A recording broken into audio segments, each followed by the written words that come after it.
Hallo meine Lieben, heute möchte ich mit euch über ein Thema sprechen, das viele beschäftigt, die nach Deutschland ausgewandert sind. Und das ist die Frage danach, wie man hier eigentlich Anschluss findet und Freundschaften knüpfen kann.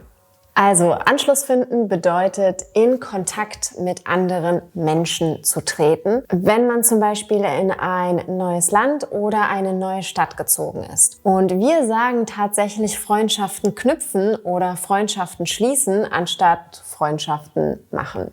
Aber zurück zum Thema. Wie findet man eigentlich Freunde in Deutschland?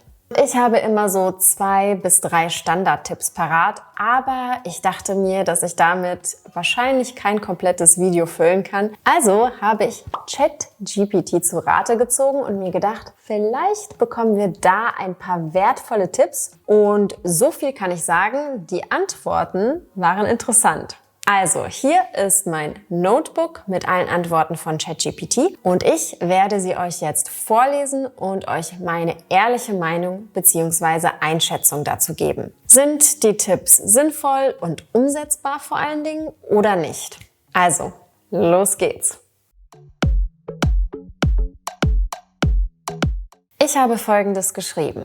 Ein Schüler von mir lebt schon seit 3 Jahren in Deutschland. Aber leider hat er Probleme, hier Anschluss zu finden. Was würdest du ihm raten? Was könnte er tun, um Freunde hier zu finden? Und das war die Antwort von ChatGPT. Es ist nicht ungewöhnlich, dass Menschen, die in ein neues Land ziehen, Schwierigkeiten haben, Anschluss zu finden. Hier sind einige Vorschläge, die Ihrem Schüler dabei helfen könnten, Freunde in Deutschland zu finden. Dann sind wir mal gespannt, was dabei herauskam.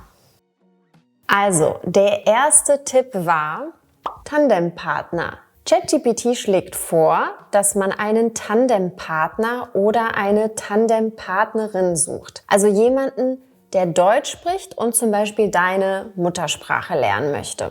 Ich finde, dass das ein guter Vorschlag ist. Aber ich sehe hier auch eine Schwierigkeit, nämlich darin, dass es sein kann, dass man zum Beispiel eine Sprache als Muttersprache hat, die vielleicht nicht so viele Deutsch-Muttersprachler wiederum lernen möchten. Und dann ist es etwas schwierig, einen passenden Tandempartner zu finden. Dennoch finde ich den Vorschlag gut. Denn tatsächlich habe ich schon von vielen meiner Schüler gehört, dass hier wunderbare Freundschaften entstanden sind.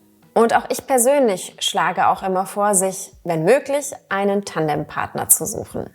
Weiter geht es mit dem zweiten Tipp von ChatGPT und dieser betrifft Vereine und Hobbys.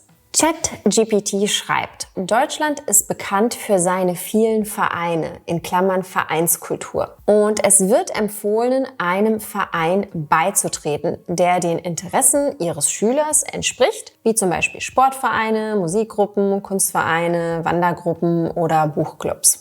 Auch das ist tatsächlich ein Vorschlag, den ich dir ebenfalls geben würde. Denn über Hobbys und Vereine lernt man wunderbar Menschen kennen. Und man hat direkt schon einen gemeinsamen Nenner. Wenn du zum Beispiel gerne boulderst, geh doch einfach mal in die Kletterhalle. Und wenn du ein Instrument spielst, versuch in ein kleines, lokales Orchester reinzukommen. Diesen Tipp finde ich wirklich super, denn über Hobbys und Interessen neue Menschen kennenzulernen ist viel einfacher und in den meisten Fällen auch sehr erfolgsversprechend.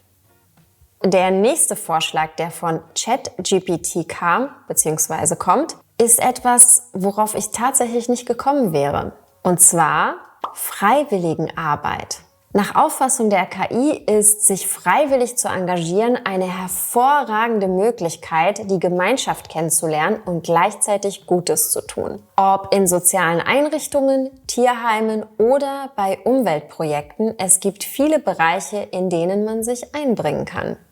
Diese Idee gefällt mir wirklich besonders gut, da sich hier oft Menschen zusammenfinden, die sehr offen sind und gemeinsam an einem Projekt zu arbeiten, das verbindet. Also Daumen hoch für diesen Vorschlag. Wenn du also eine Einrichtung in deiner Nähe hast, wo du dich freiwillig engagieren kannst und du sowieso schon ein sehr sozialer Mensch bist, dann hast du sehr, sehr gute Chancen, dort Anschluss zu finden und Freundschaften zu knüpfen. Als nächstes wurde diese Möglichkeit vorgeschlagen. Meetup-Gruppen und soziale Veranstaltungen. Plattformen wie meetup.com bieten eine Vielzahl von Gruppen für unterschiedliche Interessen. Hier kann man Menschen mit ähnlichen Hobbys und Interessen treffen. Auch hier wieder eine tolle Idee.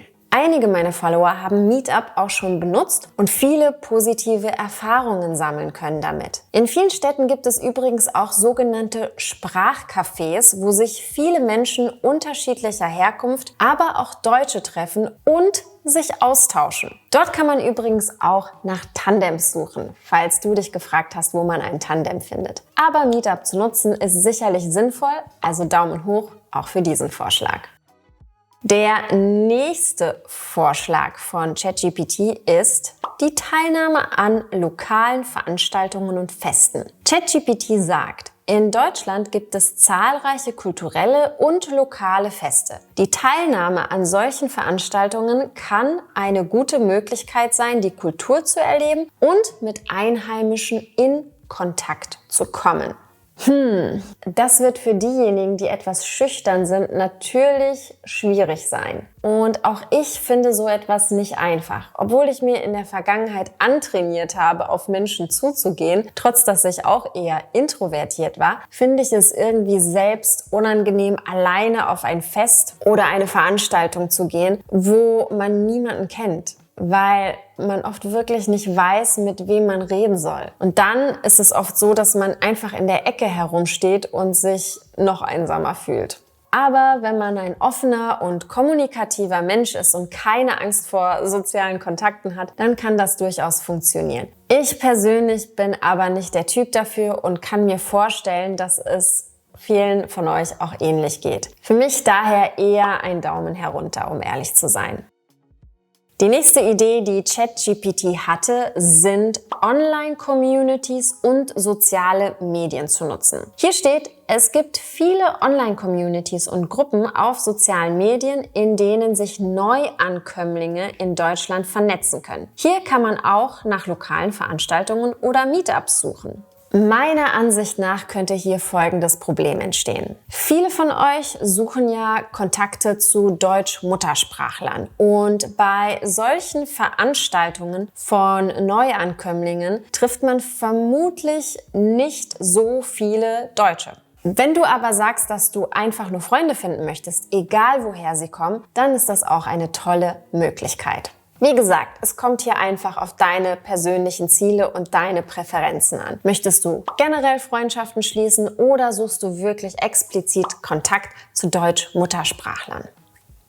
Der nächste Vorschlag, den ChatGPT macht, ist ähnlich wie der Tipp mit den Vereinen, nämlich Sport- und Fitnessaktivitäten. Es schlägt vor, dass man einem Fitnessstudio beitritt oder an Gruppenfitnesskursen teilnimmt, um dort eben Menschen zu treffen.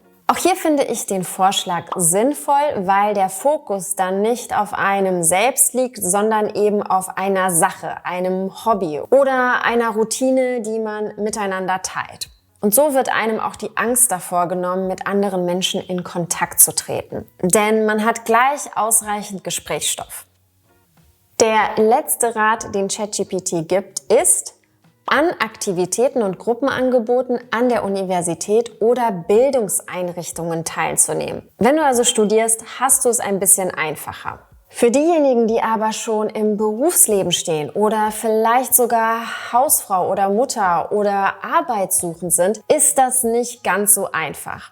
Da hat man aber immer noch die zuvor erwähnten Optionen, wie zum Beispiel Vereinen beitreten, Freiwilligenarbeit oder Meetup. Wenn man aber, wie gesagt, studiert oder eine Ausbildung macht, dann kann man dort wunderbar Freundschaften knüpfen.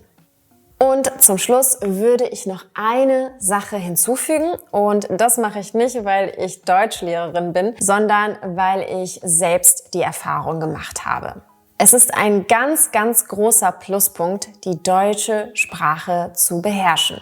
Das erleichtert in vielerlei Hinsicht den Austausch. Auch wenn viele Deutsche Englisch sprechen. Denn mit einer gemeinsamen Sprache schafft man eine weitere ganz wichtige Gemeinsamkeit. Und je mehr Gemeinsamkeiten man eben findet, desto wahrscheinlicher ist es, dass eine Freundschaft daraus entsteht.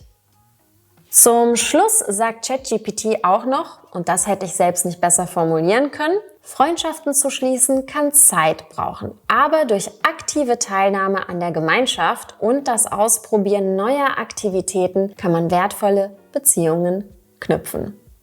Also gib nicht auf und lass dich nicht entmutigen. Auf diesem Weg wünsche ich dir eine schöne Woche und denk dran, bleib immer positiv und vergiss auch nicht, dieses Video zu liken und meinen Kanal zu abonnieren. Bis zum nächsten Mal.